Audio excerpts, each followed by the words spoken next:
आज के इस गरिमामय कार्यक्रम में मेरे साथ मंच पर उपस्थित भारत सरकार के गृह सचिव श्रीमान गोविंद मोहन जी, आसूचना ब्यूरो के निर्देशक श्रीमान तपन कुमार डेका जी, महानिर्देशक सीमा सुरक्षा बल श्री दलजीत सिंह चौधरी जी, विशेष महानिर्देशक सीमा सुरक्षा बल श्री संजय सिंगल जी, उपस्थित सभी प्रमुख अधिकारीगण और सभी उपस्थित सीमा प्रहरियों का आज के कार्यक्रम में मैं मनपूर्वक स्वागत करता हूं। सबसे पहले 1965 से लेकर 2025 तक अपने कर्तव्य के पथ पर निडर होकर सर्वोच्च बलिदान की भावना के साथ चलते हुए 2000 से ज्यादा जिन सीमा प्रहरियों ने अपना सर्वोच्च बलिदान दिया है, मैं पूरे राष्ट्र की ओर से उनको नमन करता हूं, प्रणाम करता हूं। न केवल ये मेरी मान्यता है, पूरे देश की मान्यता है कि आज देश विकास के रास्ते पर अग्रसर है। सदियों से गुलामी की जंजीरों में जकड़ने के बाद आजाद होकर हम अपना सम्मान पुनः प्राप्ति की दिशा में अग्रसर हुए हैं। उसमें इन सीमा प्रहरियों के योगदान का कोई मूल्य नहीं है, ये अमूल्य है और वंदनीय है। मित्रों, एक प्रकार से 65 से 25 की ये यात्रा, बीएसएफ की ये यात्रा, इसको कोई बारीकी से देखेगा तो किस प्रकार से विकट परिस्थिति में से शुरू हुआ एक संगठन, अल्प संसाधनों के साथ शुरू हुआ एक संगठन, विपरीत परिस्थितियों में किसी भी प्रकार के तकनीकी असिस्टेंस के सिवाय शुरू हुआ एक संगठन आज दुनिया का सबसे बड़ा और सबसे गौरवमयी सीमा सुरक्षा बल बनकर हम सबके सामने उभरा है। और मैं तो आह्वान करना चाहता हूं रिसर्च करने वाले यूनिवर्सिटी के युवाओं का कि कभी इस विषय पर रिसर्च करेंगे तो केवल और केवल देशभक्ति के आधार पर सभी कठिनाइयों को पार कर कर कैसे विश्व में सर्वश्रेष्ठ बना जा सकता है, उसका उदाहरण हमारा बीएसएफ है और इस बात का हम सबको गौरव है। फर्स्ट लाइन ऑफ डिफेंस का हर बच्चे के मुंह पर जब गौरव के साथ जिक्र आता है, उसकी नींव में अनेक सीमा प्रहरियों का -46 डिग्री से लेकर 46 डिग्री तक के विषम तापमान, घने जंगल, दूरस्थ पहाड़ी चोटियां और विषम नाले और समंदर के किनारे पर अपने परिवार से हजारों किलोमीटर दूर प्रहरियों ने जो देशभक्ति और निष्ठा दिखाई है, इसी से फर्स्ट लाइन ऑफ डिफेंस का आप सबको ये सम्मान मिला है, जिसके आप सभी बहुत बहुत योग्य संगठन के रूप में साबित किया है। इतनी दुर्गम सीमाओं की सुरक्षा करने के लिए जब चयनित किया गया, मैं वो प्रक्रिया का हिस्सा नहीं हूं, परंतु जब देश में एक निर्णय किया गया कि एक सीमा पर एक ही बल सुरक्षा की व्यवस्था करेगा। और बीएसएफ को सबसे कठिन 2 सीमाएं बांग्लादेश और पाकिस्तान की दी गई, वो आपकी योग्यताओं को देखकर ही दी गई है, जिसको आपने बहुत अच्छे तरीके से सुरक्षित किया है। आज रुस्तम जी स्मृति व्याख्यान में मैं यहां पर आया हूं, तब मैं श्री के.एफ. रुस्तम जी के अमूल्य योगदान को भी जरूर याद करना चाहूंगा। और इस सीमा सुरक्षा बल ने अच्छा ही किया है कि इनकी स्मृति में हर साल अलंकरण समारोह और रुस्तम जी स्मृति व्याख्यान का आयोजन करते हैं। 65 की युद्ध के बाद जब गैप्स आइडेंटिफाई कर रहे थे, उस वक्त एक ऐसे बल की जरूरियात महसूस हुई जो शांति काल में भी 100% सीमा की सुरक्षा करता हो। और उसमें से बीएसएफ का विचार जन्मा, बीएसएफ का भी जन्म हुआ और श्रीमान रुस्तम जी पहले सीमा प्रहरी बनकर इसके स्थापक डायरेक्टर भी बने। मित्रों, ये यात्रा जितनी मुहिम है, जितनी कठिन है, उतनी ही रोमांचक काली। किसी भी बल के स्थापना के 6 साल में ही एक विकट युद्ध का सामना करना पड़े और सबसे कठिन बॉर्डर पर करना पड़े, ये शायद बीएसएफ के अलावे किसी के भाग्य में ऐसा मौका नहीं आया होगा। 65 की स्थापना के बाद 1971 के हम पर थोपे गए युद्ध में बीएसएफ के जवानों ने जो वीरता दिखाई, जो योगदान दिया, उसको ना भारत कभी भूल सकता है, ना कभी बांग्लादेश ने भूलना चाहिए। बांग्लादेश के सृजन में बीएसएफ की बहुत बड़ी भूमिका रही और अन्याय के खिलाफ लड़ने में बीएसएफ कितनी बहादुरी के साथ मोर्चा ले सकती है, इसका एक बहुत उत्कृष्ट उदाहरण 71 की लड़ाई में सीमा प्रहरियों को अलंकृत भी किया गया, गैलेंट्री मेडल्स दिए गए, मेरिटोरियस मेडल भी दिए गए। ये जिन जवानों को मेडल मिले हैं वो प्रतीकात्मक है। उनकी ड्यूटी ऐसी जगह पे थी, उनका कालखंड ऐसा था जिसके कारण उन्होंने अपने दायित्व को अच्छे से निभाया, बहादुरी दिखाई और मेडल का अधिकार मिला। परंतु एक मानो में ये मेडल सभी सीमा प्रहरियों की बहादुरी, जज्बे और समर्पण को सम्मानित करने की एक प्रक्रिया है जो अंदर भी है, बॉर्डर पर भी है और आंतरिक सुरक्षा के लिए भी जूझ रहे हैं। ये प्रतिनिधि जो आपके आज यहां मंच पर दिखाई पड़ते थे, वो आप सभी का प्रतिनिधित्व करते हैं। तो इन मेडल्स के लिए मैं हर एक सीमा प्रहरी को बहुत बहुत बधाई और अभिनंदन करना चाहूंगा। सीमा की सुरक्षाओं के साथ साथ बीएसएफ ने आंतरिक सुरक्षा, आपदा प्रबंधन और आतंकवाद विरोधी अभियानों में भी बहुत अच्छे से हिस्सा भी लिया है और परिणामों को भी प्राप्त किया है। चाहे चुनाव कराना हो, चाहे कोरोना हो, चाहे खेल का मैदान हो, चाहे आतंकवाद का सामना करना हो, चाहे नक्सलवाद का सामना करना हो, चाहे उत्तर पूर्व में शांति की स्थापना करनी हो, हर मोर्चे पर जब बीएसएफ को तैनात किया गया, बीएसएफ ने बहुत अच्छे तरीके से अपनी ड्यूटी को निभाया है।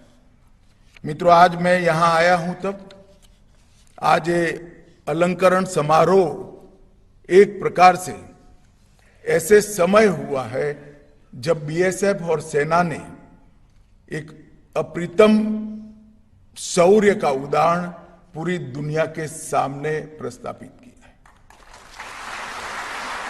ऑपरेशन सिंदूर ये हमारे प्रधानमंत्री की दृढ़ राजनीतिक इच्छा शक्ति, हमारी सूचना एकत्रित करने वाली संस्थाओं की सटीक सूचना और सेना का मारक क्षमता का अद्भुत प्रदर्शन, ये तीनों मिलता है तब ऑपरेशन सिंदूर बनता है। मैं आज ऑपरेशन सिंदूर के बैकग्राउंड की भी जरूर बात करना चाहूंगा। मित्रों, हम सभी जानते हैं कई दशकों से हमारा देश पाक प्रेरित आतंकवाद का सामना कर रहा है। सालों तक कई बड़ी बड़ी घटनाएं पाकिस्तान ने की, मगर इसका जवाब, उचित जवाब नहीं दिया गया। हम संरक्षात्मक काम करते रहे, हमारे लोगों की जान बचाने के लिए बहुत अच्छा काम हमारी पुलिस, सेना, बीएसएफ सबने किया, मगर कभी भी उचित जवाब नहीं दिया। 2014 में नरेंद्र मोदी जी प्रधानमंत्री बने, भारतीय जनता पार्टी के नेतृत्व वाली सरकार बनी और सबसे पहला बड़ा हमला उरी में हमारे जवानों पर किया, उनको जिंदा जला देने की हिमाकत की और हमने सर्जिकल स्ट्राइक कर पहली बार आतंकी ठिकानों में घुसकर आतंकवादियों को जवाब देने का काम उरी के बाद तुरंत किया। हम मानते थे कि संदेश से शायद अब सब कुछ रुक जाएगा, मगर नहीं रुका। पुलवामा में हमला हुआ, सीआरपीएफ के जवानों को आतंकी हमले में उड़ा दिया गया। भारत की सेनाओं ने एयर स्ट्राइक कर इससे उरी से कठोर जवाब देने का प्रयास किया और फिर से एक बार हमने आतंकी अड्डों को उड़ाने का काम किया। और उसके बाद पहलगांव में इंतहा ही कर दी।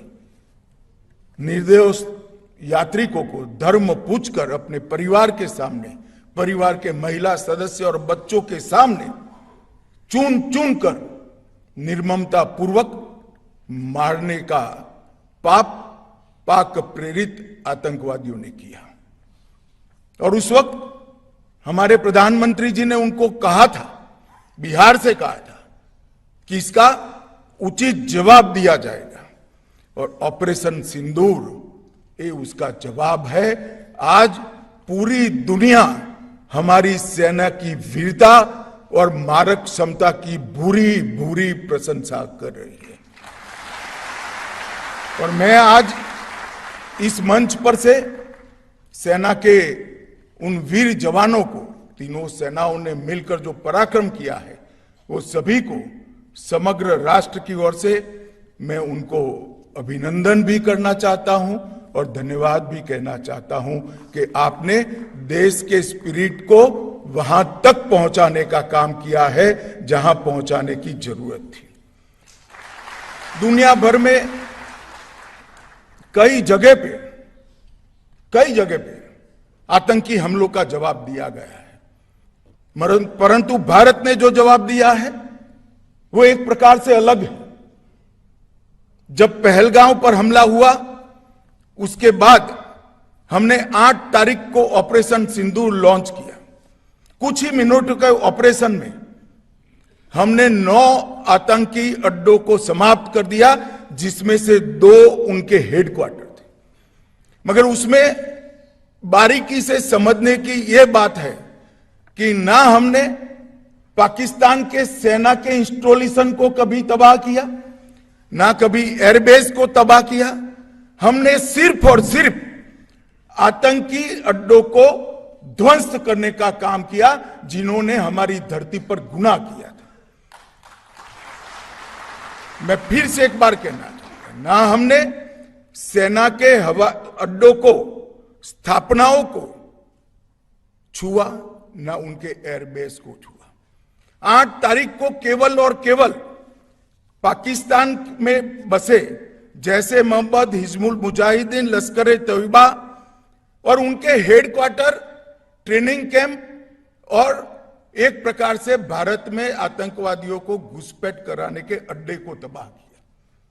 हम मानते थे कि इतना इनफ है और हमने तो हमला आतंकवादियों पर किया था, मगर पाकिस्तान ने साबित कर दिया कि जो आतंकवाद यहां पर है वो पाक स्पॉन्सर है। आतंकवादियों पर किए गए हमले को पाकिस्तान ने अपने पर किए गए हमले में मानकर 8 तारीख के बाद हमारे देश के सिविलियन स्थान, हमारे सेना के संस्थानों पर हमला करने का साहस किया, दुस्साहस किया। हमारी एयर डिफेंस सिस्टम बहुत अद्भुत थी, कुछ बिगाड़ नहीं पाए। और जब पाकिस्तान की सेना ने हमारे सिविलियन स्थानों और हमारे सेना के स्थानों पर हमला किया, इसका प्रयास किया, 9 तारीख को भारतीय सेना ने उनके एयरबेस पर हमला कर एक प्रखर और कठोर जवाब देकर उनकी मारक क्षमता, हमारी मारक क्षमता का परिचय कराया और उनकी एयर डिफेंस सिस्टम को भी खोखला साबित करने का काम किया। और यहां पर भी हमने कहीं पर भी पाकिस्तान के सिविलियन स्थानों पर हमला नहीं किया। ऑपरेशन सिंदूर और उसके बाद की घटनाओं के कारण आज पाकिस्तान पूर्णतः एक्सपोज हो चुका है कि भारत में जो टेररिज्म है वो पाक स्पॉन्सर है। पाकिस्तान के द्वारा स्पॉन्सर टेररिज्म भारत के अंदर हो रहा है, क्योंकि जब पाकिस्तान के टेरर के अड्डों पर हमला किया, जवाब पाकिस्तान की सेना ने दिया। जो उनके आतंकवादी आका मारे गए, उनका जब नमाजे जनाजा जब हो रहा था, पूरी दुनिया ने देखा पाक सेना के आला अफसर इनके कॉफिन को कंधा भी दे रहे थे और वहां नमाज पढ़ने के लिए उपस्थित भी थे। एक प्रकार से अब तक पाकिस्तान जो डिनाई कर रहा था वो आज दुनिया के सामने ऑपरेशन सिंदूर के बाद पूर्णतया एक्सपोज हो चुका है कि भारत में टेररिज्म पाक स्पॉन्सर टेररिज्म है। इसमें अब दुनिया में किसी को शंका नहीं रही है। और मैं फिर से एक बार कहना चाहता हूं कि ऑपरेशन सिंदूर अपनी भूमि पर हुए टेरर हमलों के जवाब के इतिहास में सबसे सटीक और सभी उद्देश्यों को पूर्ति करने वाला ऑपरेशन था। और इस सटीक ऑपरेशन का न केवल भारत, पूरी दुनिया के एक्सपर्ट्स भूरी भूरी प्रशंसा कर रहे हैं और हमारे सेना के जवानों की भी प्रशंसा, इनकी वीरता की प्रशंसा, इनकी मारक क्षमता की प्रशंसा और साथ में सेना के संयम की भी प्रशंसा हो रही है कि हमने केवल आतंकी अड्डों और उनके एयरबेस को ही टारगेट किया। मित्रों, 100 किलोमीटर अंदर घुसकर पहली बार हमारी सेना ने पाकिस्तान को जमीन दिखाने का पराक्रम किया है। पूरा देश सेना के जवानों पर नाज करता है, हमारे बीएसएफ के सीमा प्रहरियों पर नाज करता है। ये जब घटनाक्रम चल रहा था तब, क्योंकि युद्ध घोषित नहीं हुआ था, बीएसएफ ने भी बॉर्डर नहीं छोड़ी थी, बीएसएफ भी मोर्चे पर थी। जब उस ओर से गोलाबारी हो रही थी, सेल चल रहे थे, गोलियां चल रही थी, बीएसएफ के जवानों ने भी 1 इंच भी पीछे हटे बगैर उनके गोली का जवाब गोले से देने का काम किया और उनको ये बता दिया कि बीएसएफ 24 घंटा 365 दिन तैनात है और जब तक बीएसएफ है पाकिस्तान की सेना 1 इंच भी आगे नहीं बढ़ सकती है। मैं ये सभी सीमा प्रहरियों को भी बहुत बहुत बधाई देना चाहता हूं। मित्रों, इस ऑपरेशन सिंदूर ने आत्मनिर्भर भारत की डिफेंस प्रोडक्शन में जो स्थिति है उसको भी बहुत अच्छे तरीके से आज हमने इसकी सफलता देखी है। और मैं मानता हूं कि आने वाले दिनों में मोदी जी के नेतृत्व में ये अभियान और चलेगा और हम आत्मनिर्भरता की ओर आगे बढ़ते चलेंगे। ऑपरेशन सिंदूर में बीएसएफ के मोहम्मद इम्तियाज अहमद और दीपक चिंगाखम ने मातृभूमि की रक्षा करते हुए सर्वोच्च बलिदान दिया। सेना के भी जवानों का बलिदान हुआ है। ये सभी को आज के इस कार्यक्रम के माध्यम से मैं मनपूर्वक इनकी वीरता की सराहना भी करता हूं और उनके परिवारों को बताना चाहता हूं कि आपने आपके परिवार का स्वजन जरूर खोया है, परंतु इसका नाम इस देश की आजादी की रक्षा के, इस देश के सार्वभौमत्व की रक्षा के इतिहास में स्वर्णिम अक्षरों से हमेशा हमेशा के लिए अंकित होगा। ये हम सब के लिए गर्व का विषय है। मित्रों, बीएसएफ भारत की 15,000 किलोमीटर से अधिक सीमा और उसमें से सबसे कठिन सीमा की सुरक्षा बीएसएफ के हाथ में है। कई प्रकार की विषम भौगोलिक परिस्थितियां बीएसएफ के लिए चैलेंज बनी हुई हैं, मगर मुझे आनंद है कि बीएसएफ ने विगत 5 साल के अंदर ढेर सारे तकनीकी समाधान ढूंढने का प्रयास किया है। जहां पर बाढ़ नहीं लग सकती, वहां पर सीमा की सुरक्षा तकनीक के माध्यम से करने के लिए दुनिया भर के सॉल्यूशन को भी प्रयोगात्मक रूप से बीएसएफ ने जमीन पर उतारने का प्रयास किया है और बीएसएफ के जवानों ने भी इन हाउस कई सारे सॉल्यूशन निर्मित किए हैं। अभी 2 महीना पहले ही मैं और हमारे गृह सचिव जम्मू गए थे। ढेर सारे सॉल्यूशंस के एक्सपेरिमेंट को स्थान पर देखा है और अब आने वाले दिनों में गृह विभाग ये सारे सॉल्यूशन में से कुछ मॉडल तय कर उसको जमीन पर उतारने वाला है। मुझे पूरा भरोसा है कि जहां पर भौगोलिक विषमता हमारे आड़े बहुत बड़ी अड़चन बनी है, ऐसी सीमा की सुरक्षा के लिए भी बीएसएफ ने ढूंढे हुए तकनीकी समाधान आने वाले दिनों में देश को सुरक्षित करेंगे। और कुछ शब्दों में मैंने प्रक्रिया बताई, वो प्रक्रिया बहुत लंबी है, बहुत परिश्रम करने वाली है और सैकड़ों ट्रायल लेकर एरर को खत्म कर एक संपूर्ण प्रणाली बनाने की ये प्रक्रिया अपनाई है।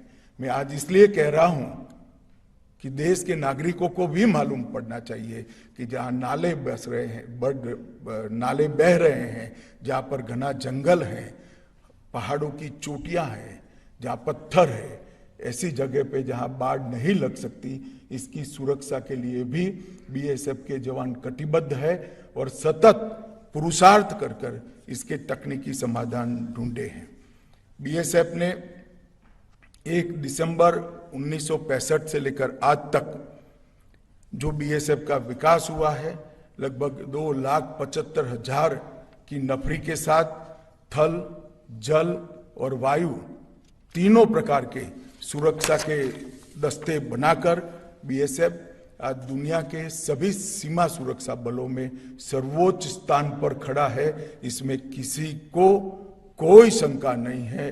बीएसएफ आज अपनी भूमिका बहुत अच्छे तरह से निभा रही है और देश ने भी बीएसएफ के जवानों को हमेशा उनके पराक्रम को, उनके बलिदान को नवाजने में कोई कमी नहीं छोड़ी। 1 पद्म विभूषण, 2 पद्म विभूषण भूषण, 7 पद्मश्री, 1 महावीर चक्र, 6 कीर्ति चक्र, 13 वीर चक्र, 13 शौर्य चक्र, 56 सेना मेडल और 1246 वीरता के लिए पुलिस पदक बीएसएफ के जवानों को मिले हैं। वो ही बताता है कि एक बल इतने सारे पदक पर जब अधिकार करता है और सभी प्रकार के पदक पर अधिकार करता है तो उनकी निष्ठा कितनी अद्भुत होगी।